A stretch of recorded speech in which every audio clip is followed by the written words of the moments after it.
محشش وصى وصية قبل ما يموت انهم يتبرعوا بأعضائه كلها.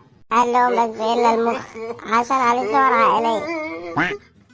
خد دي كمان، بس على الله حبايبنا اللي بيتفرجوا يعملوا لاف اكسبلور. مرة طفل بيسأل امه: يا ماما هو القلب على اليمين ولا على الشمال؟ قالت له على الشمال يا حبيبي. قال لها امال بابا بيقول لجارتنا انا قلبي بين ايديك ليه؟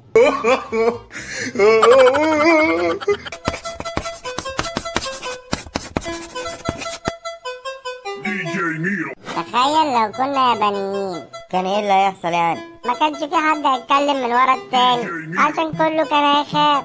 ايه يعني اللي كان هيخوفهم يتكلموا على بعض؟ لا يكون اللي بيكلمه هو اللي بيتكلم عليه.